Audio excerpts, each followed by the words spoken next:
신약 성경 가운데 이 역사서의 형식을 가진 말씀이 사도행전입니다. 그래서 신약 성경 안에서 사도행전은 이 복음서와 그리고 바울서신, 일반서신 그 가운데에서 우리 양쪽을 연결해주는 다리 역할을 하는 그런 말씀이 사도행전입니다. 그래서 예수님께서 이 땅에 오시고 십자가에 죽으시고 부활하셔서 승천하신 그 이후 이 제자들이 어떻게 변하였는지, 그리고 성령이 어떻게 오시게 되었는지, 그리고 교회는 어떻게 세워지게 되었는지, 그리고 예루살렘에서 시작된 복음이 이 로마까지 확장되는 그 과정을 보여주는 말씀이 사도행전입니다. 그래서 한마디로 사도행전은 예수 그리스도로부터 시작된 이 하나님 나라 복음이 어떻게 이 로마까지 전해지게 되었는지 이것을 보여주는 게 사도행전입니다. 그런데 성도님들, 여러분 한번 객관적으로 한번 생각해 보세요. 정말 놀라운 것은, 아니 어떻게 그 팔레스타인의 이 작은 예루살렘에서 그 로마에 의해 처형된 이 한 남자의 사건이 이 유대인뿐만 아니라 이 헬라인, 더 나아가서 이 로마에까지 신앙으로 이것이 전해줄 수 있었을까? 특별히 유대교와도 전혀 상관이 없었고 전혀 이 팔레스타인의 이 예수를 알지 못했던 이 이방인들이 그들이 그리스도인들이 된다 하는 것은 오랜 세월 그들이 익숙해졌던 이 삶의 방식을 다 포기하고, 심지어 그 당시에는 가족과 이웃들이 따랐던 이 종교적인, 이 종교로 인해서 맺어진 사회적 관계를 다 끊어버리고 이들로 하여금 이 새로운 삶의 방식으로 살아간다는 것, 이것은 참으로 쉽지 않은 그런 일인데 어떻게 그들이 그런 결단을 하고 그리스도인이 될 수 있었을까? 이 이유를 말해주는, 보여주는 그 말씀이 바로 사도행전이라는 거예요. 그래서 사도행전은 참으로 믿기 힘든, 아니 죽은 자가 살아났단 말이에요. 그것도 그 팔레스타인의 이 유대인이라는 한 청년이 죽었는데, 근데 그가 하나님의 아들이시라고 하고, 그리고 그를 믿는 이 기독교가 어떻게 그 이방인들에게까지 전해져서 이 하나님 나라 운동에 동참하는 이 일이 가능하게 되었느냐, 이것을 우리가 알 수 있도록 말씀해 주는 책이 바로 사도행전이라는 것입니다. 그래서 사도행전을 보면 여러 가지 이러한 이유들을 우리에게 말해 주는데, 저는 오늘 한 가지에 집중해서 그 이유를 여러분들께 말씀드리려고 하는데, 그 이유는, 그렇게 증거될 수 있었던 이유는 바로 그리스도인들이 이 증인된 삶을 살았기 때문이다 하는 것입니다. 그래서 오늘 본문이 바로 이것을 보여주는데요. 자, 오늘 본문은 우리가 살펴보았던 지난 주일에 이 베드로가 성전 미문에서 앉아서 나면서부터 걷지 못했던 이 거린을 치유하고 나서 그 다음에 일어난 사건이 오늘 본문의 내용입니다. 그래서 성전에 이 많은 사람들이 바로 조금 전까지만 해도 성전 미분에서 자기에게 구걸했던 이 거린이 지금 막 걷기도 하고 뛰기도 하면서, 그리고 막 하나님을 찬송하면서 막 돌아다니는 거예요. 그러니까 사람들이 그거를 볼 때 얼마나 놀랬겠어요. 또 얼마나 신기하기도 하고. 그러니 이것을 보면서 자연스럽게 사람들이 이 거린이 있는 곳에 모여들기 시작했겠죠. 그러면서 이제 오늘 본문이 시작이 되는데, 자, 여러분 11절에 같이 한번 보면은요. 11절. 나은 사람이 베드로와 요한을 붙잡으니 모든 백성이 크게 놀라며 달려나아가 솔로몬의 행각이라 불리우는 행각에 모이거늘이에요. 자, 여러분 이 행각이 뭔지 아세요? 행각? 그러니까 행각은 기둥이 있는 어떤 복도예요. 근데 천장이 막혀 있는. 그래서 여러분 그 사진 한번 보여주시면은요. 지난주에 말씀드렸지만 여기가 미문이에요. 그죠? 미문이었죠? 그래서 그 거린이 여기 미문에 앉아 있다가 베드로의 그 나사렛 예수 그리스도의 이름으로 그가 걷게 되므로 이가 성전으로 들어가서 걷기도 하고 뛰기도 하고 하나님을 찬미했다. 아마 이 미문을 통과해 들어가서요. 여기가 여인의 뜰, 그러니까 여자들은 여기까지만 들어갈 수 있다고 말씀을 드렸죠. 그리고 이스라엘 남자들은 어디까지 들어갈 수 있냐면 또 하나의 물을 통과해서, 자, 요 마당이 이스라엘의 뜰인데 여기까지 들어갈 수 있어요. 아마 그 걷지 못했던 이 거리는 이제 완전케 돼서 여기까지 들어갔을 거예요. 여기 바로 여기 또 옆에 제단이 있거든요. 하지만 여기 문이 있고 이 안으로는 누구만 들어가죠? 여긴 제사장들만 들어가요. 그래서 자 여기에 가서 이제 베드로와 요한하고 성전을 보고 그리고 하나님을 막 찬미하고 기뻐하면서 그리고 이제 밖으로 나왔겠죠. 성전 밖으로 나와서 어디로 이제 오게 되었냐면 어디요? 솔로몬 행각. 행각이 뭐냐면 자 여기에요. 이게 행각이에요. 그러니까 성전을 둘러싸고 있는 이 긴 기둥이 있고 천장이 있는 이 복도 여기 이게 행각인데 솔로몬의 행각은 이 동쪽 복도예요. 여기에요. 이 파란색 이게 솔로몬의 행각입니다. 그래서 이 행각은 어떤 곳이냐면 이렇게 지붕이 있기 때문에 그늘이 지겠죠. 그래서 많은 성전에 모이는 사람들이 여기에서 여기 이 이스라엘 뜰에는 제단이 있다고 말씀을 드렸는데 여기 제단이 있는데 여기서 이제 제사를 드리면 연기가 이제 피어 오르겠죠. 그렇죠? 그래서 성전에서 이런 의식을 하는 것들을 이런 행각에서 보는 거예요. 그렇게 보기도 하고 사람들이 이제 이 행각에 모여서 거기서 이제 랍비들이 말씀을 가르쳐 주기도 하고 그리고 말씀을 가지고 서로 토론도 하고 그런 집회 모임의 공간이 행각이었어요. 그래서 자 이제 그 성전에 들어갔다가 베드로와 함께 이 거린이 나왔는데 이제 베드로와 요한이 그래 우리 이제 갈게 그런 상황에서 이 거린이 어떻게 하냐면 베드로와 요한을 어떻게 해요? 붙잡는 거예요. 오늘 본문에 보니까 11절에서 이 베드로와 요한을 어떻게 했다고요? 붙잡았다라고 말을 하고 있어요. 자, 성도님들 질문해 볼게요. 왜 이 거린이 이 베드로와 요한을 붙잡은 것일까요? 왜 그냥 가지 않게 왜 붙잡아 놓은 것일까요? 왜 그럴까요? 사실 조금 전까지만 해도 이 걷지 못했던 이 거린이 이제 걷게 되니까 그게 얼마나 이게 놀랍고 얼마나 기뻐요. 그러니까 자기도 막 기뻐가지고 흥에 겨워서 성전에 들어가서 뛰기도 하고 걷기도 하고 막 하나님께 찬미하고 그리고 나왔어요. 나오고서 이제 좀 진정이 되고 한번 흥분을 가라앉히고 자기가 벌어진 일을 생각해 보니까 근데 자기가 어떻게 걷게 되었냐면 베드로가 그랬거든요. 나사렛 누구의 이름으로? 베드로의 이름이 아니라 나사렛 예수의 이름으로 일어나 걸으라 그랬거든요. 그래서 순간 궁금해지는 거예요. 누가? 예수가.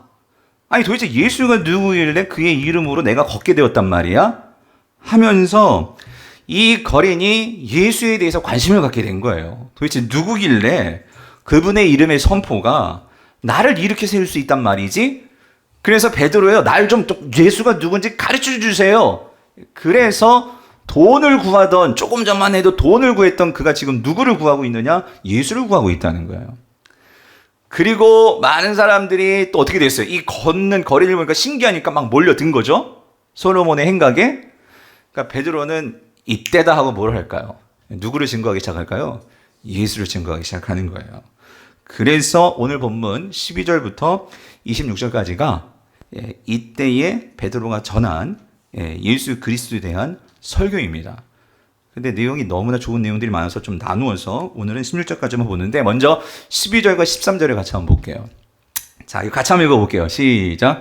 베드로가 이것을 보고 백성에게 말하되 이스라엘 사람들아 이 일을 왜 놀랍게 여기느냐?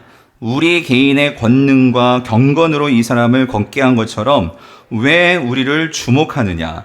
아브라함과 이삭과 야곱의 하나님 곧 우리 조상의 하나님이 그의 종 예수를 영화롭게 하셨느니라요. 자, 사람들이 어떻게 된 일이야? 이 베드로가 일으켰대. 베드로가 이 사람을 일으켰대. 그럼 많은 사람들이 베드로에게 막 집중을 하고 있는 거예요. 근데 베드로가 뭐라죠? 내 능력과 내 권능과 내 경건으로 이 사람을 일으킨 것이 아니라는 거예요. 우리를 주목하지 말라는 거예요. 너희들이 주목해야 될 사람 따로 있다는 거예요. 그분이 누구라는 거죠? 예수라는 거죠. 즉 하나님께서 이 예수를 친히 영화롭게 하셨기 때문에 그 예수의 권능이 이 걷지 못했던 자를 온전케 하였다는 거예요. 그런데 여러분 지금 이 베드로의 말을 듣고 있는 이 유대인들 지금 예수에 대한 이름을 들었어요. 근데 이들이 지금 생각하고 있는 예수는 누구일까요? 근데 여러분 지금 이 상황이요. 예수님이 십자가에 달려 죽으신 지가 뭐 몇 년 된 그런 상황이 아니에요. 지금 한 달 조금 넘었을 까요? 얼마 되지 않는 상황이에요. 그 웬만한 사람들이 예수가 예루살렘에서 어떤 일이 있었는지 성전에 있는 사람들은 거의 다 알 거예요. 어떤 일이 있었냐면 얼마 전에 그 예수라는 청년이 로마에 의해서 십자가에서 어떻게 되었죠? 처형당했어요. 죄수의 신분으로.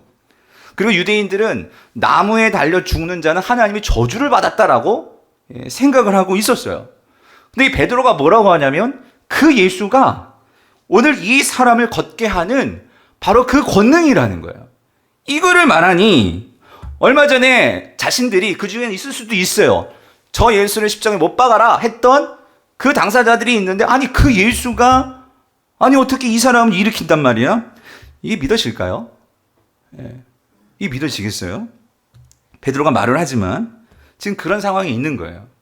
이해할 수가 없는 상황인 거죠. 유대인들에게는. 그래서 베드로가 이 점에 대해서 지금부터 하나하나 차근차근 예수는 하나님이 보내신 메시아시다. 이것을 마치 법정에서 변호사가 증거를 가지고 하나하나 증거를 대면서 변호하듯이 증언을 하는 게 오늘 본문의 말씀이라는 거예요. 자, 그렇다면 여러분, 베드로가 말하는 예수가 하나님이 보내신 메시아이심을 증언하는 그 증거는 무엇일까요? 저는 오늘 본문에서 세 가지로 정리를 해봤는데 그 첫 번째 증거는 예수는요, 구약 성경이 말씀하시는 바를 온전히 성취하신 분이라는 거예요.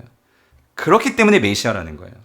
자, 이게 무슨 말이냐면, 자, 여러분 13절 앞부분을 다시 한번 보겠는데요. 자, 13절을 보시면은요, 이렇게 베드로가 말해요. 아브라함과 이삭과 야곱의 하나님, 곧 우리 조상의 하나님이, 자, 요게 중요한데, 그의 종, 예수를 어떻게 돼요? 영화롭게 하셨느니라.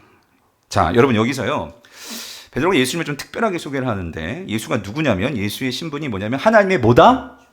종이다 라고 표현을 해요. 자, 근데 여러분 이거는요 신약성경에서 매우 독특한 표현입니다. 신약성경에서 예수님을 하나님의 종이라고 표현하는 것은요 딱 3번 나와요. 딱 3번. 근데 그게 어디서만 나오냐면 사도행전에서만 나와요. 그러니까 이건 아주 독특한 그런 표현이라는 거죠. 베드로가 여기서 그리고 사도행전에서만 나오는 표현이라는 거죠. 또 한 가지 좀 독특한 게 있어요. 그게 뭐냐면 여기요. 근데 그의 종 예수를 하나님이 어떻게 하셨다고요? 영화롭게 하셨다. 지금 누가 영화롭게 하셨다고요? 기억하세요. 하나님이에요. 근데 여러분 신약성경 구약도 마찬가지예요. 영화롭게 되시고 영광을 받으셔야 하는 분은 누구실까요? 누구예요? 하나님이시라고. 하나님이세요. 하나님. 그런데 자, 우리는 지금 예수 그리스도가 하나님이심을 교리적으로도 우리는 완성된 계시를 갖고 있기 때문에 다 분명하게 알지만 이 구약과 아직 복음서만 갖고 있어요. 복음서도 아니죠. 이 당시에는 신약 성경이 없어요. 이런 상황에서 하나님이 예수를 영화롭게 하셨다? 이건 좀 이상한 거예요. 근데 베드로가 지금 그렇게 말을 하는 거예요. 하나님이 예수를 영화롭게 하셨다. 그렇다면 왜 하나님이 예수를 영화롭게 하셨느냐? 그 이유가 있어야겠죠. 그게 뭐냐면 바로 베드로가 말하는 이 부분이에요. 예수가 하나님의 뭐가 되었기 때문에? 종이 되었기 때문이라는 거예요. 이게 왜 예수가 영화롭게 되는 이유이냐 하면은요. 구약 성경에 이사야 선지자가 이걸 예언해 놨어요. 뭐냐면 앞으로 십자가에 달려 죽임을 당한 고난당하는 종이 있다는 거예요. 종. 그런데 그 종이 누구라는 거예요? 누구? 예수라는 거예요. 예수. 그래서 하나님께서 그를 영화롭게 하셨다는 거예요. 자, 여러분 이사야 53장 10절에서 11절을 보면 이사야가 이렇게 예언했어요. 여호와께서 그에게, 여기서 그가 고난당하는 종이죠. 그에게 상함을 받게 하시기를 원하사 질고를 당하게 하셨은즉 그의 영혼을 속건 제물로 드리기에 이르면 그가 씨를 보게 되며 그의 날은 길 것이요 그의 손으로 여호와께서 기뻐하시는 뜻을 뭐해요? 성취하리로다요. 고난당하는 종, 하나님께서 보내시는 그 고난당하는 종은 하나님이 기뻐하시는 뜻을 뭐하는 분이에요? 성취하시는 분이라고요. 그러므로 11절 그가 고난당하는 종이에요. 자기 영혼에 수고한 것을 보고 만족하게 여길 것이라. 여기 표현이 그대로 나오죠. 나의 의로운 뭐라고요? 종이 자기 지식으로 많은 사람을 의롭게 하며 또 그들의 죄악을 친히 뭐 한다고요? 담당하리로다. 이것이 지금 이사야를 통해서 예언이 되었어요. 그런데 여러분 이 고난당하는 적은 자신의 죄악 때문이 아니라 많은 사람의 죄악을 대신해서 질고를 당하고 상함을 받고, 그렇기 때문에 그는 의로운 종이고 여호와의 종이라는 거예요. 이분이 누구냐고요? 이분이 누구냐고. 이분이 바로 너희들이 얼마 전에 예수를 죽이라 해서 십자가에 매달은 바로 그분이 누구라는 거예요? 이 고난받은 종 예수라는 거예요. 그러므로 예수는, 여러분, 유대인들이 예수님을 믿지 않은 이유는 이거예요. 십자가에 달려 죽은 자가 어떻게 하나님 메시아가 될 수 있느냐? 이건 하나님의 저주받은 것이 아니냐? 그냥 아니라는 거죠. 예수가 십자가에 달려 죽으신 것은 구약 성경에서 하나님의 말씀하신 것을 성취하기 위함이지 하나님을 배역하거나 배척하신 것이 아니고, 그 구약에서 하나님께서 이 예수에게 주신 이 사명, 고난받는 종으로서의 사명을 신실하게 성취하셨기 때문에 그 어떤 누구도 하나님의 말씀을 온전하게 순종한 그 사람이었기 때문에 오직 예수 그리스도만이 그 하나님의 뜻을 온전하게 이루시고 순종하셨기 때문에 하나님은 그를 어떻게 하셨다고요? 영화롭게 하셨느니라. 영화롭게 하셨느니라. 그러므로 사랑하는 성도님들, 여러분, 이 십자가는요, 당시 로마 사회에서는 이 십자가는 수치였어요. 우리 가문에 누가 십자가에 달려 죽었다. 그 집안은요, 아예 그 집안 자체가 얼굴 들지 못하고 살아가는 게 그 고대 사회였어요. 뿐만 아니라 유대인은 아까 말씀드렸죠. 이 신명기에 나오는 율법 때문에 나무에 달린 자마다 하나님이 저주를 받은 자다. 이 생각이 사로잡혀서 유대인들이나 이 로마인들이나 십자가는요, 수치고 이건 감추고 싶은 일이었어요. 부끄러운 일이었어요. 그런데 여러분, 이상하죠? 베드로를 비롯해서 이 초대교회 성도들은 십자가를 어떻게 생각하면 자랑으로 여기는 거예요. 십자가를, 우리 예수 그리스도가 십자가에 달려 죽으신 것을 오히려 그것을 선포하고 자랑하고 그것을 능력으로 살았다는 거예요. 여러분, 그 이유가 무엇입니까? 바로 이거요. 그 하나님께서 보내시는 고난받는 종이 누구라고요? 예수 그리스도라고요. 그래서 여러분, 사도 바울이 고린도전서 1장 23절 24절에서 이 십자가에 대해서 이렇게 선포하죠. 우리는 십자가에 못 박힌 그리스도를 부끄러워한다고요? 아니요. 전하니 유대인에게는 거리끼는 것이요 이방인에게는 미련한 것이지만 오직 부르심을 받은 자들에게는, 우리 그리스도인들에게는, 유대인이나 헬라인이나 그리스도는 하나님의 뭐라고요? 능력이요 하나님의 지혜니라 라고 선포하는 거예요. 그러므로 그 사도 바울은 이 십자가에 대한 확신이 있으니까요. 이 십자가에 대한 확신이 어디서부터 그에게 나왔을까? 여러분, 사도 바울도 율법 학자잖아요. 그도 이 구약의 이 고난받는 종이 바로 예수 그리스도였구나, 이거를 깨닫게 되니까 확신이 들었단 말이에요. 그래서 나는 고린도전서 2장, 나는 십자가 외에 다른 것은 알지 않기로 나는 결심한다. 그 십자가가 그에게는 자랑이고 능력이기 때문에 빌립보서는 이렇게 말하죠. 이전에는 내가 예수를 만나기 이전에는 내가 잡고 붙잡고 살아가는 것들이 많았어요. 세상의 학벌, 세상의 지혜, 나의 어떤 그러한 이 세상적인 물질, 빵빵한 가문의 가정, 이런 것들을 의지하고 살았는데 이제는 내가 예수 만나고 십자가를 분명히 알고 나니까 이 모든 것들을 다 뭐로 여긴다고요? 배설물로 여기고, 나는 오직 예수만을 믿고 예수만을 의지하며 그 예수만을 쫓아가는 삶을 살 것이다. 그래서 사도 바울은 그의 모든 전 인생을 예수께 건 거예요. 십자가에 걸었다고요.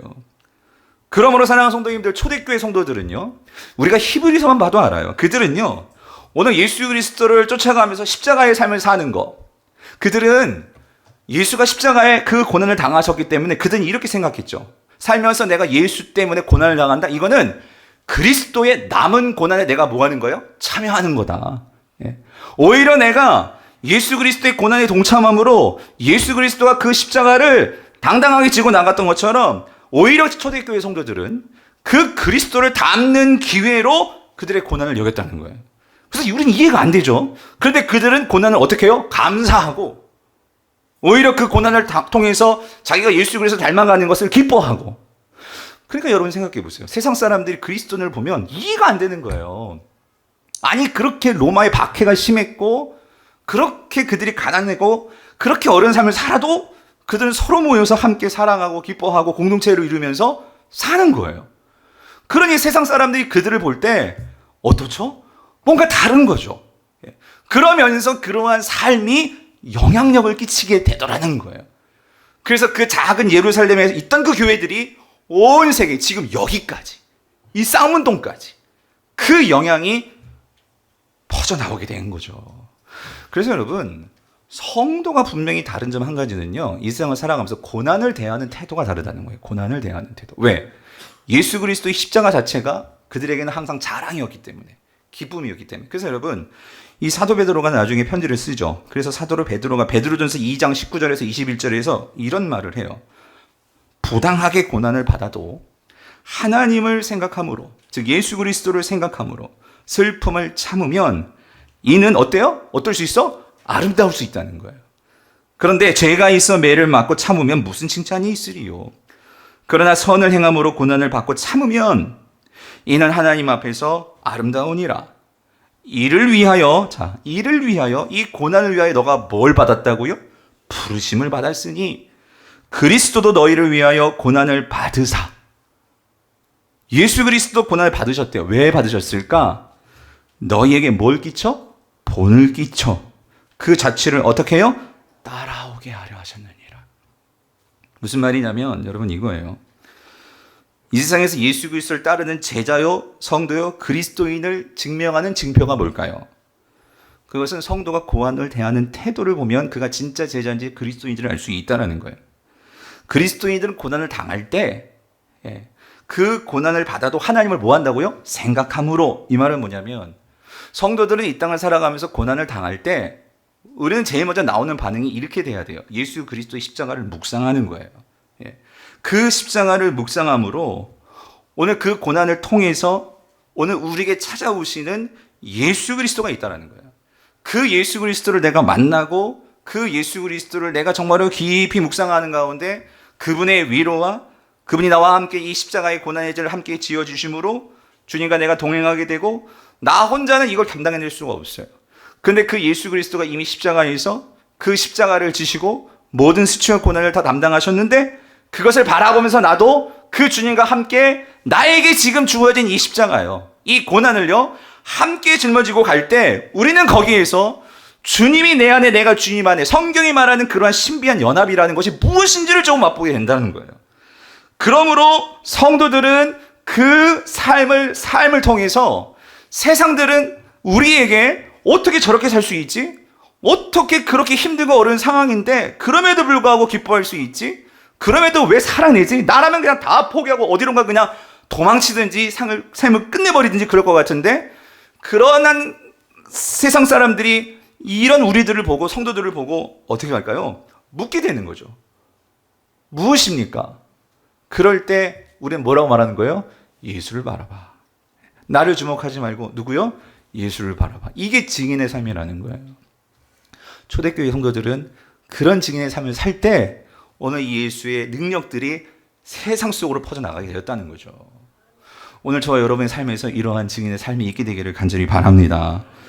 이게 첫 번째 이유고요. 두 번째로 베드로가 말하는 예수의 메시아 되심의 증거는 뭐였냐면 그것은 예수 그리스도의 부활입니다. 부활.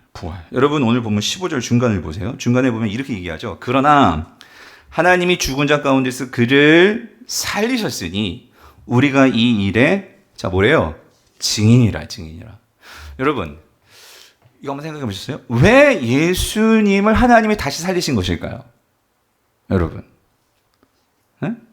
왜 예수님을 다시 살리신 것일까요? 우리가 이거를 그 당시 상황으로 놓고 보면은요, 1세기 예수님이 죽으실 때 당시 여러분 예루살렘에서 이 대제사장을 비롯한 이 종교 지도자들은 그러니까 예수를 자신의 이 종교 권력에 대해서 대항하는 자로 봤어요. 그래서 유대인들을 선동해가지고 예수를 죽여라 해가지고 로마 빌라도에게 결국은 십자가의 처형을 받도록 그렇게 만들어간 것이 당시 대제사장들을 비롯한 종교 지도자들이었죠. 그들이 행한 일이죠. 유대인들도 마찬가지고. 그래서 이 점에 대해서 사도 바울은요, 오늘 13절에서 15절 초반에서 분명히 말해요. 그러니까 예수를 십자가에 달려 죽게 한 것은 법적으로는 로마예요. 빌라도죠. 그런데 오늘 본문에서 베드로는 분명히 말해요. 빌라도가 죽인 게 아니라 누가 죽인 거다? 너희들이 죽인 거다. 유대인들이 죽인 거다. 유대인들의 죄를 단죄합니다. 여러분 13절부터 보면은요. 자 보세요. 너희가 유대인들이에요. 그를 넘겨주고 자 여기 보세요. 빌라도가 놓아주기로 결의한 것을. 그러니까 뭐냐면 맨 처음에 이 유대인들이 빌라도에게 고소했죠. 예수를. 근데 아무리 빌라도가 로마 형법을 놓고 봐도 이 지금 예수가 죄가 없는 거예요.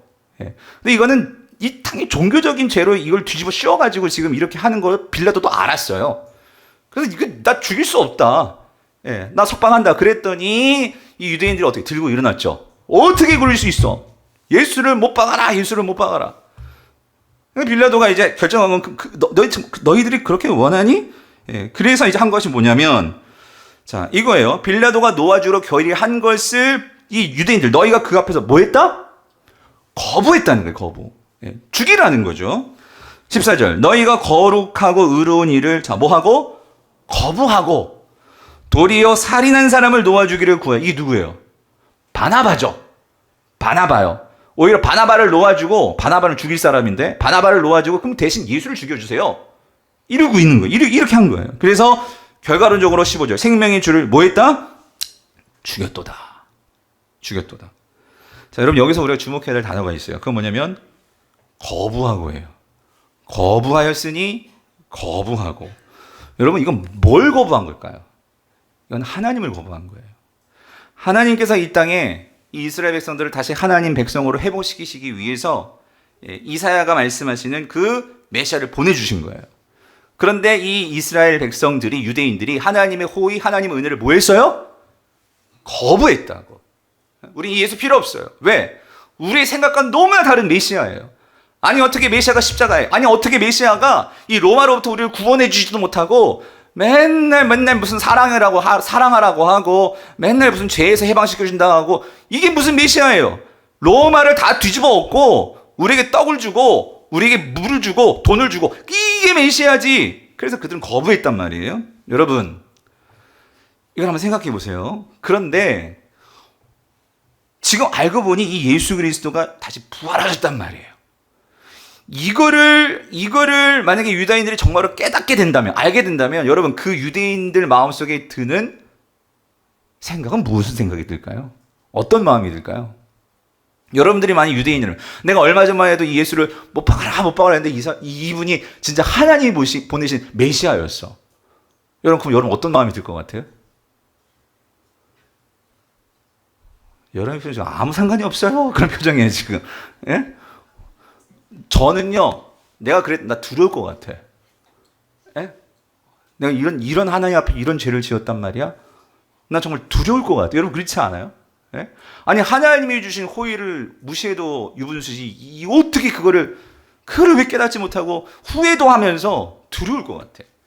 근데 여러분, 오늘 하나님께서요, 두려워하지 않도록 구원의 은혜를 받을 수 있도록 길을 만들어 놓으셨더라고. 여러분 19절을 보세요. 19절 보니까 그러므로 너희가 회개하고 돌이켜 너희 죄 없이 함을 받으라.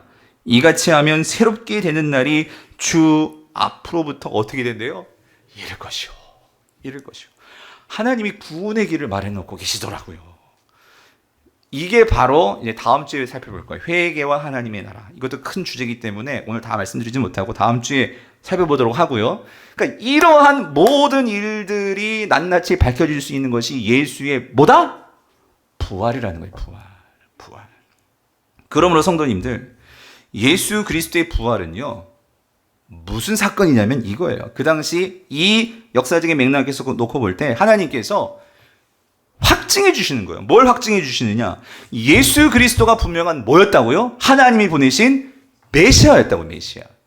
그러므로 그 예수 그리스도께서 이 땅에서 하셨던 모든 일들과 그 예수님이 하셨던 모든 말씀들은 뭐예요? 옳았다라는 거예요. 옳았다. 예.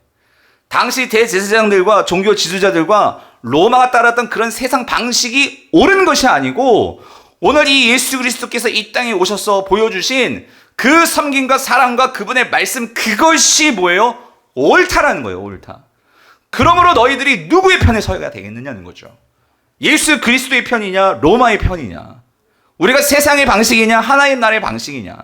오늘 이 예수 그리스도가 부활하셨으니 오늘 그 예수 그리스도가 분명한 하나님 보내신 메시아니 우리가 무엇을 쫓아야 되겠느냐. 그래서 여러분, 예수님이요 생전에 그를 믿고 따랐던 제자들에게 사실 이것을 미리 한번 말씀하셨어요. 뭐 여러 번, 3번이나 말씀하셨는데 요한복음에서는 이걸 더 분명하게 이렇게 말씀하셨는데, 요한복음 16장 33절 이렇게 말씀하셨어요. 이것을 너희에게 이르는 것은 너희로 내 안에서 평안을 누리게 하려 함이라.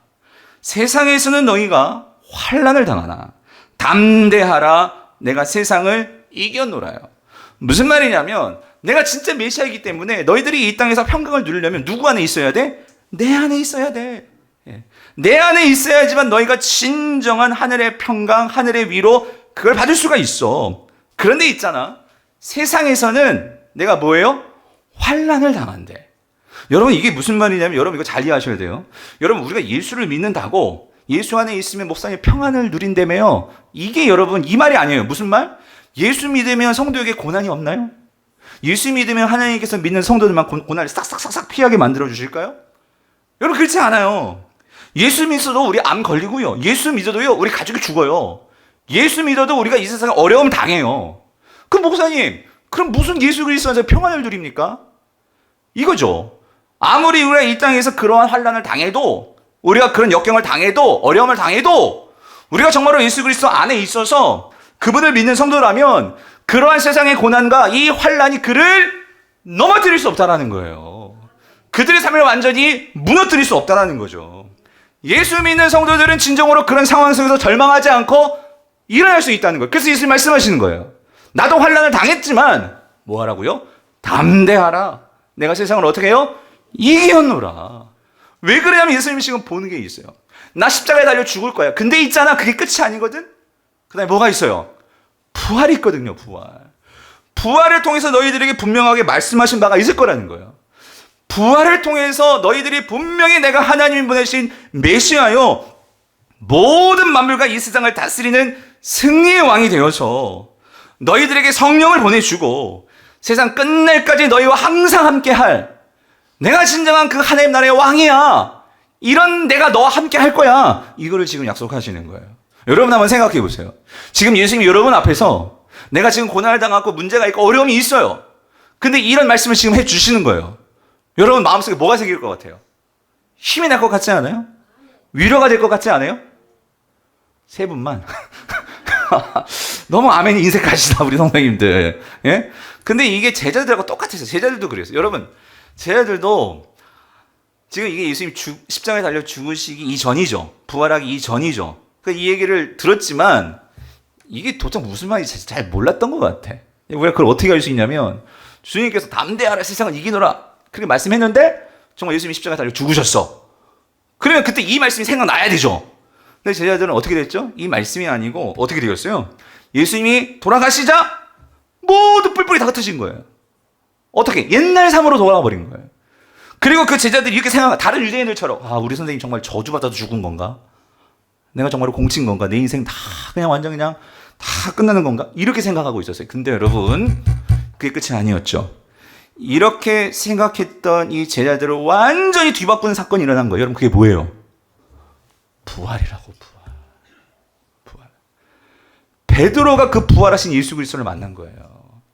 요한이 그 예수 그리스도를 봤어요. 베드로와 요한이 달려가가지고 직접 봤잖아요. 직접 보았을 때에 그들은 이 예수님의 말씀, 요한복음 16장 33절, 이게 깨달아진 거예요. 그래서 여러분, 그 부활을 본 이후로 이들의 삶은 어때요? 정말 그들의 삶은 어땠죠? 담대했어요, 여러분. 담대했다고. 왜? 그들은 예수 그리스도가 누구세요? 메시아신 것을 뭐 한 거예요? 확신하니까. 지금도 살아서 우리와 함께 하시고, 그리고 정말 그분이 얼마 전에 우리에게 성령을 보내주셨고, 이것이 경험되니까 그들은 확신을 하니까 뭐가 생겨? 담대함이 생기는 거예요. 그래서 오늘 분명히 말하는 거예요. 15절. 생명의 주를 너희들이 죽였는데 그러나 하나님이 죽은 자 가운데서 그를 뭐 하셨어? 살리셨으니 이 일에 우리가 뭐라고요? 증인이라.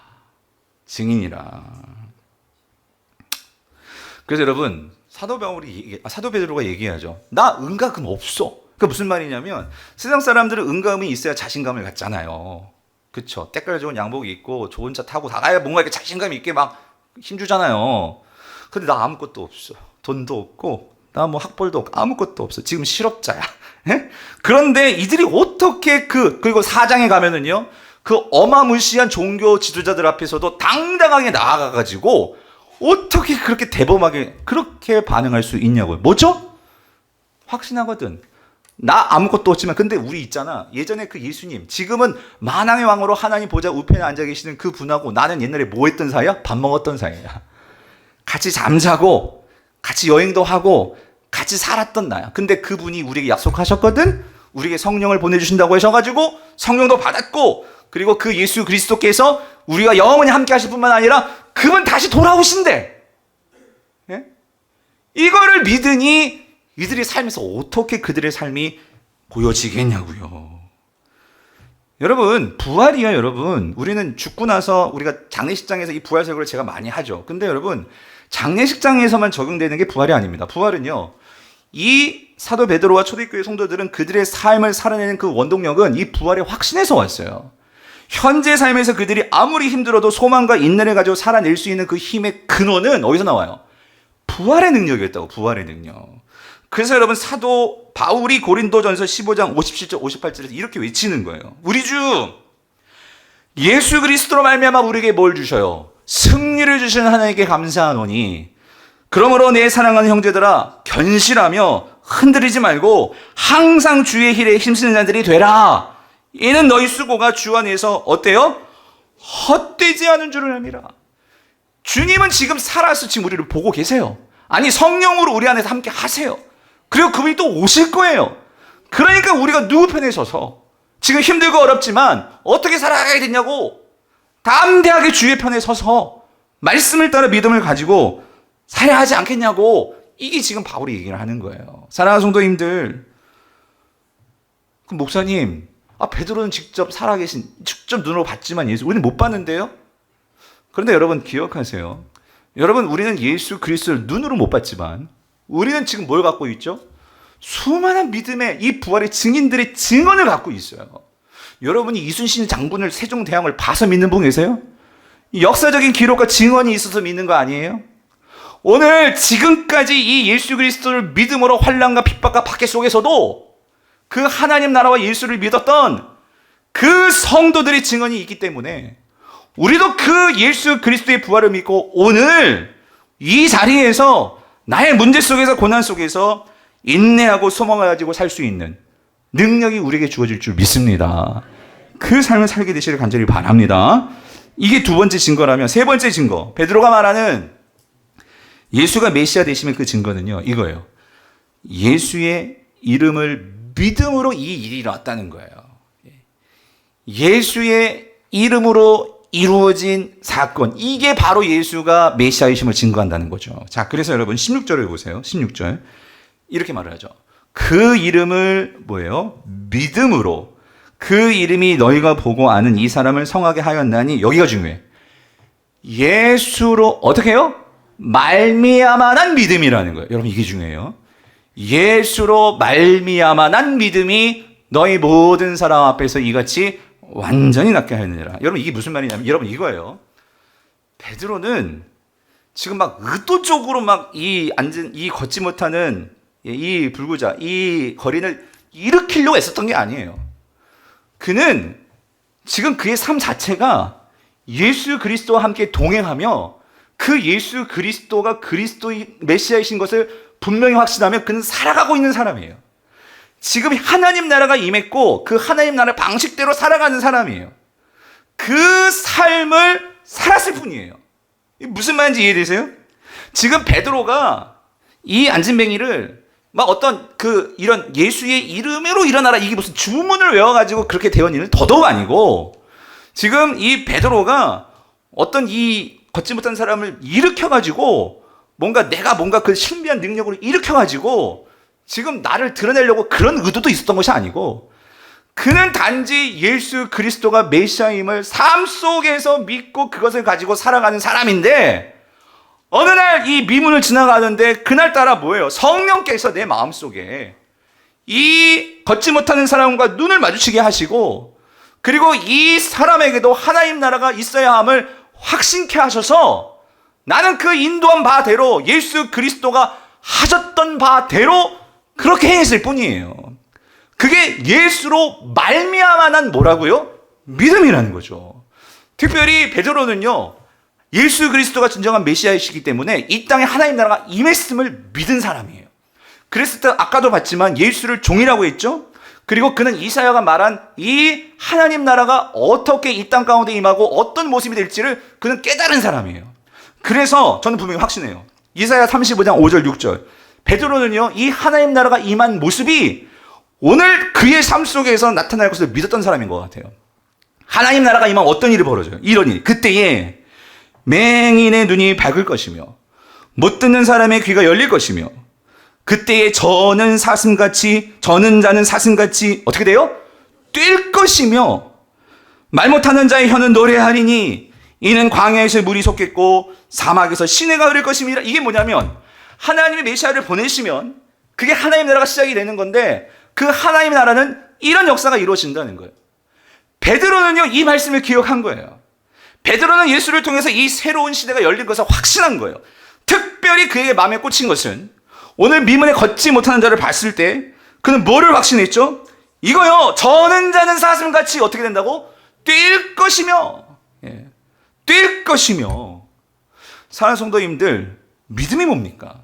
여러분, 믿음은요, 내가 어떤 바라는 것을 이루는 것이 믿음이 아니에요.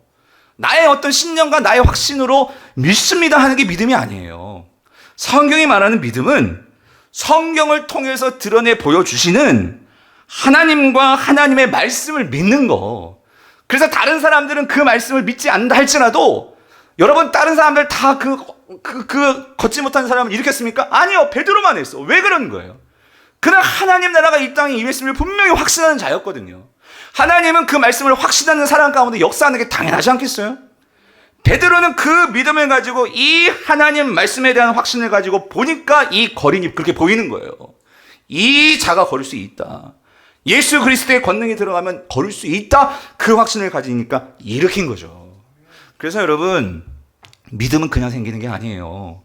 믿음은요, 예수로 말미암아 난다고 그랬어요. 우리가 진정한 믿음을 가지려면 여러분, 말씀을 먼저 들으셔야 돼요. 예수 그리스도에 대해서 내가 분명히 아셔야 된다고요. 그 예수 그리스도를 알고 그 지식이 내 안에서. 그래서 여러분, 베드로가 평생 했던 게 뭐예요? 예수님 만났을 때 예수님 말씀 듣는 게 그의 일이었어요. 그리고 그 말씀을 듣고 여러 과정이 있었죠. 그 말씀 듣고도 그것이 이해되지도 않고. 하지만 베드로에게 잘한 것은 이거예요. 요한복음에 나오죠. 모든 사람이 예수님 말씀을 듣고 너무 어려워요 예수님. 그리고 다 도망갔어. 근데 베드로가 뭐라고 얘기하죠? 예수님, 이 영생의 말씀이 여기 있는데 내가 어떻게 떠나겠습니까? 하면서 그 자리를 지켰단 말이에요. 그 자리를 지키면서 말씀을 듣고 때로 넘어지기도 했어요. 3번씩이나 부인하고 그러면서 고뇌했어요. 내가 왜 이럴까? 이게 맞는 걸까? 근데 그런 과정들을 통해서 성령께서 도와주시고 예수께서 또 나타나 주시고 그런 과정들을 통해서 말씀이 깨달아지고 그 말씀을 가지고 살 때에 그의 삶이 그리스도가 보여지고 그의 삶에서 그리스도의 능력이 나타나지고 그러면서 그의 믿음은 더욱더 어떻게 돼요? 강건해지더라는 거예요. 저는 이게 너무 부럽더라고요, 여러분. 사도행전을 보다 보면 그들의 삶을 통해서 이 예수 그리스도가 막 드러나는 이 모습들이 너무나 부러운 거예요. 여러분 부럽지 않으세요? 근데 제가 한 가지 깨달은 게 있어요. 뭐냐면 여러분, 제가 이제 목회 연수가 좀 늘어나면서요, 정말 깨달은 게 있어요. 그게 뭐냐면 제가 조금 여러분 느끼는지 모르겠는데 제가 예전보다 조금씩 힘을 빼는 것 같아요. 힘을 목회에서. 그러니까 무슨 말이냐면 내가 처음 목회할 때는 잘 모르잖아요. 그러니까 막 긴장도 하고 그러니까 막 힘을 꽉 주고 뭔가 내가 막 은혜를 끼쳐야 될 것 같은 거예요. 그리고 내가 막 은혜를 줄 수 있는 것 같이. 그러니까 막 열심히 하고 막 그냥 지금도 열심히 해요. 힘을 다 해요. 하는데 그전과 이때의 차이는요. 지금은요. 이거예요. 여러분, 은혜는 제가 만들 수가 있는 게 아니죠. 그렇죠? 은혜는 누가 만드시는 거야? 하나님이 만드시는 거죠. 그렇죠? 근데 예전에는 내가 꼭 내가 막 성도들에게 은혜를 막 끼치려 하고, 그러니까 설교 죽쓰면 안 되고, 막 그런 생각에 막 제가 짓눌려서요. 있었는데 요즘 느끼는 건 내가 좀 자유함이 생겼어요. 그냥 다 힘을 빼고 은혜는 만들어지는 것이 아니고 기적도 내가 해서 행할 수 있는 게 아니고 그럼 뭐냐? 여러분 이거더라고요. 은혜는요. 하나님의 은혜에 내가 올라타야 되는 거예요. 이게 무슨 말인지 이해되세요? 내가 올라타야 된다고. 이게 무슨 말이냐면, 여러분 마치 이런 거예요. 여러분 사진 한번 보여주세요. 제가 이 생각이 딱 떠오르더라고. 여러분 제가 캘리포니아에서 공부할 때 거기 좋은 해변들이 많아요. 근데 거기에 헌팅턴 비치라는 이 해변이 있는데 여기는 뭐로 유명하냐면 연중, 여기는요 미국에서요. 그러니까 서핑하는 사람들이 다 모이는 곳이 겨울에도 그렇고 이건 뭐 계절이 없어. 그냥 사람들이 여기 파도 타려고 오는 거예요. 파도 타려고. 그래서 목사님들도 공부하다가 목사님들이 한번 놀러 가자 몇 번 놀러 가였어요. 근데 운동 좋아하시는 목사님들 막 서핑을 배우려고 하더라고. 근데 나는요 돈을 갖다 줘도 난 못하겠더라고. 무서워가지고 수영도 못하고 오늘 저걸 왜 하는지 모르겠어. 무서워가지고요. 파도가 무서워가지고. 근데 이거 좋아하는 사람들은 큰 파도를 오히려 막 더 너무 좋아해. 난 이해가 안 되더라고. 그런데 여러분 저는 파도를 못 탔지만 난 그걸 유심히 보면서 깨달은 게 있어요. 뭘 깨달았냐면 이거더라고. 그러니까 여러분 그 사람들이 왜 좋아하냐면 그들은 뭘 탈 줄 알아? 파도를 탈 줄 알아. 저는 파도를 감상하는 사람이라면 그들은 파도를 탈 줄 아는 거예요. 여러분 성도들 중에 은혜를 감상하는 성도가 있고 은혜를 탈 줄 아는 성도들이 있습니다. 여러분 파도를 타려면 이게 그냥 타집니까? 이걸 타려면은요, 그 파도를 탈 수 있는 법을 배워야 되는 거죠. 근데 여러분, 아무리 내가 파도를 좋아해도 이들이 파도를 만들어서 파도를 탈 수 있나요? 그렇지 않아요. 파도를 타려면 첫 번째는요, 믿어야 돼요. 뭐냐면 파도는 반드시 온다는 거. 계속. 그렇죠? 그러니까 이번에 안 되더라도 파도는 또 계속 와요. 그렇죠? 그래서 그 믿음을 가지고 파도가 오는 것을 보고 또 뭐 할 줄 알아야 돼? 기다릴 줄도 알아야 돼. 이 파도가 적정한 타든지 아닌지 기다릴 줄 알아야 돼. 그리고 막상 파도에게 돌진에 들어가셔도 어떻게 해야 돼? 균형을 잡을 줄 알아야 돼. 그리고 일어설 수 있어야 돼. 이게 돼야지 파도를 타는 거거든요. 여러분 하나님의 은혜는 어떨까요? 마찬가지라는 거예요. 여러분 하나님의 파도를 타려면 우리도 연습이 필요해요. 우리 삶 속에서 깊이 하나님과 교제하면서요. 그 은혜 속에 들어가는 것이 무엇인지를 알아서 이게 하나님의 은혜구나. 그래서 우리가 말씀과 기도로 하나님과 깊은 교제가 있고 그래서 이 기도와 말씀을 통해서 하나님을 신뢰함으로 내가 어떤 삶의 문제들을 맞닥뜨렸을 때에 그때의 말씀을 가지고 내 삶을 해석해내고 그 말씀을 통해서 내가 순종하는 그런 경험들을 통해서 이게 성령님께서 이렇게 인도해 주시는 거구나. 나의 마음속에 이렇게 생각을 주셨는데 이게 성령의 생각이었구나. 이런 것들을 깨달으면서 점점 내 마음에 드는 성령의 생각, 성령의 음성 이것들이 뭔지를 알아서 거기에 내가 나를 맡길 수 있는 이것이 있을 때 파도를 타는 거예요. 은혜의 파도를 타는 거예요. 여러분 그럴 때 여러분 이거 아세요? 우리 삶에 무수한 많은 하나님의 은혜의 파도가 옵니다. 은혜의 파도가 일이 잘 되는 것만이 다 파도가 은혜가 아니에요. 여러분 예수 그리스도에게서 여러분 생각해 보세요. 십자가는요 세상 사람들에겐 저주였고 수치였단 말이에요. 근데 하나님은 그 십자가를 뭐로 삼으셨어요? 엄청난 은혜로 삼으셨잖아요. 오늘 저와 여러분들을 위한. 여러분이 지금 당하고 있는 고난이 그냥 고난이 아닐 수 있어요. 그것이 어떤 면에서는 우리가 잘 그걸 타면 뭐가 될 수 있죠? 은혜가 될 수 있단 말이에요. 내가 꺾이지 않던 나의 교만이 꺾어지고 내가 정말 하나님을 믿지 않았던 나의 이 고집이 하나님만을 의지하게 만들고 오늘 이 은혜의 파도를 탈 때 우리 삶이 바뀐단 말이에요. 그거를 탈 줄 모르니까 우리는 그냥 구경만 하고 있는 거예요. 구경만. 은혜는 있다고 하는데 여러분 그런 신앙생활이 얼마나 재미가 없겠습니까? 제가 말하는 것은 우리 사랑하는 모든 성도님들이 예수로 말미암아난 믿음이란 말이에요. 오늘 그 베드로는 그 예수로 말미암은 은혜에 탄 거예요. 성령께서 그런 마음을 주실 때 거기에 탄 거예요. 그럴 때 귀찮아. 나 빨리 바쁘게 가야 돼 했으면 이런 기적 안 일어나요. 사랑하는 성도님들 이러한 하나님의 은혜의 파도를 타는 사람들 절대 교만할 수가 없어요. 왜요? 이건 지금 누가 해주신 거죠? 하나님의 은혜를 보내주신 건 타는 것뿐이에요. 그러니까 베드로가 말하잖아요. 나를 바라보지 말고 누구를 바라봐? 예수를 바라봐. 예수를 바라봐. 말씀을 맺겠습니다. 사랑하는 성도님들. 오늘 저와 여러분의 삶 속에 매일의 삶 속에서 하나님 우리에게 놀라운 은혜를 계속 보내주십니다. 그 은혜를 탈 수 있는 저와 여러분 될 수 있기를 간절히 바랍니다. 그래서 여러분 정말 그 서핑하는 거 보면 너무 부러워요. 정말 너무 멋져 보여. 그래서 분명히 여러분들이 이제 이번에 추석이잖아요. 추석인데 여러분 정말 멋진 성도의 모습들을 보여주시길 바라요. 사람들이 또 추석 때문에 막 그냥 서로 막 또 싸우고 막 그럴 수 있어요. 그럴 때 여러분이 넓은 마음을 가지고 오히려 그 상황을 탈 수 있는 휩쓸리지 말고 아멘이십니까? 그래서 와 저분 정말 교회 다니더니만 정말 다르네 할 때 그들이 물을 거예요. 화나지 않아요? 그럴 때 나는 화나지 않아요. 네.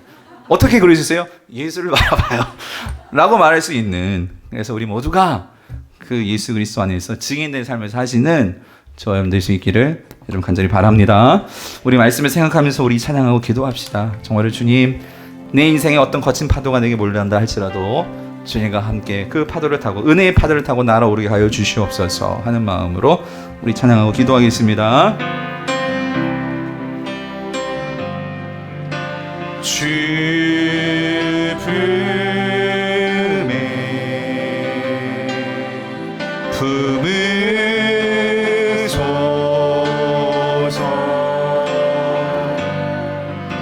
능력의 발로 덮으소서. 우리 거친 파도 거친 파도 나 향해 와도 주와 함께 날아오르리.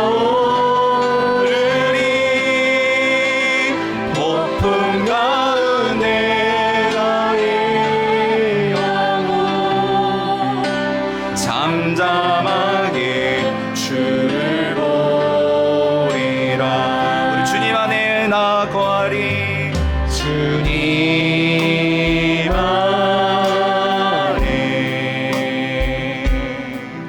나 거하리.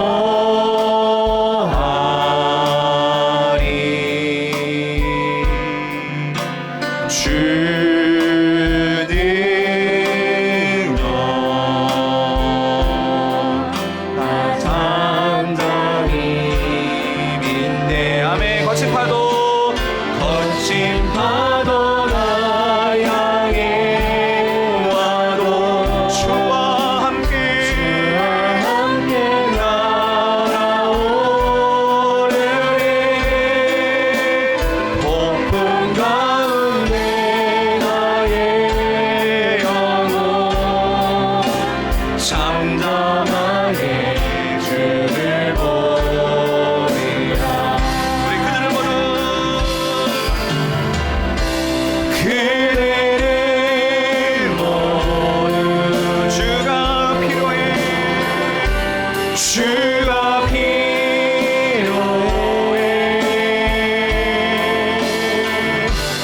깨지고 상한 마음 주가 여시네. 그대의 모든 주가 필요해. 모두 알게 되리. 자, 우리 다시 한번 주님, 그들은 모두 주가 필요해. 그들은 모두 주가 필요해. 깨지고 상한 마음 주가 여시네. 그들의 모든 주가 필요해.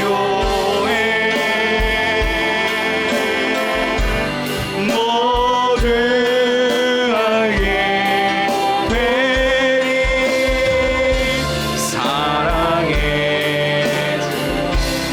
먼저 기도할 때에 주님, 먼저 자기 자신을 기도합시다. 주님, 내가 온전히 주님을 믿음으로 하나님 아버지 정말로 증인된 삶을 살아낼 수 있도록 주 예수 그리스도가 바로 그 메시아이심을 믿고 이 삶의 부활로서 우리의 모든 것을 주님이 옳다 하신 그 바를 내가 믿음으로 주님 정말로 예수로 말미암아 믿음으로 내가 날아올 수 있는 정말 그런 믿음으로 살게 하여 주옵시고, 여러분 이제 추석입니다. 여러분 각 가정에서 아직 주님을 믿지 않는 그런 친지들, 부모님들, 또 형제들 만날 텐데 하나님 우리 찬양한 것처럼 그들에게 주님이 필요한데 주님 오늘 나의 삶을 통해서 정말 이 베드로와 같이 정말 이 믿음의 역사가 하나님의 은혜가 흘러갈 수 있도록 내가 하나님의 은혜를 타는 모습들을 보일 수 있도록 성령님 나를 도와주시옵소서.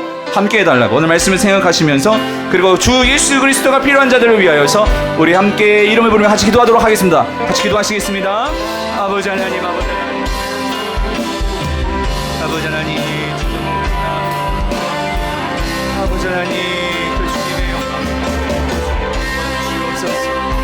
아버지여, 우리가 진정으로 주님의 삶을 살아낼 수 있도록 아버지 하나님, 정말로 예수 그리스도가 진정한 메시아이심을 우리가 믿고 하나님이여, 우리가 말씀에 반응하며 말씀이 말씀하신 바대로 믿을 수 있도록 도와주시옵소서.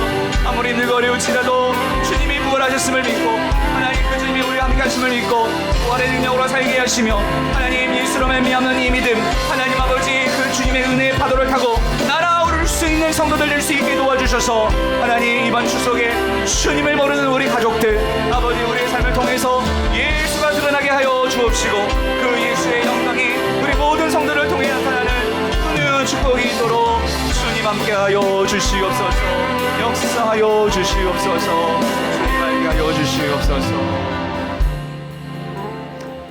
아버지 하나님, 오늘 우리 안에 계신 예수 그리스도를 믿사오니 만왕의 왕으로 메시아로 계신 그 주님이 우리와 함께 하시며 또 우리에게 끊임없이 은혜를 보내주시고 있음을 믿사오니 우리 사랑하는 성도들 그 은혜를 타고 날아오르는 이 기쁨을 누리는 성도들 되게 하여 주시옵소서. 그래서 그 기쁨과 감사를 묻는 자들에게 나를 주목하지 말고 이 예수를 주목하세요라고 말할 수 있는 그리스도의 증인된 삶을 살아내는 우리 모든 성도들 될 수 있도록 성령님 우리를 도와 주시옵소서. 감사를 드리옵고 예수님의 이름으로 기도드립니다.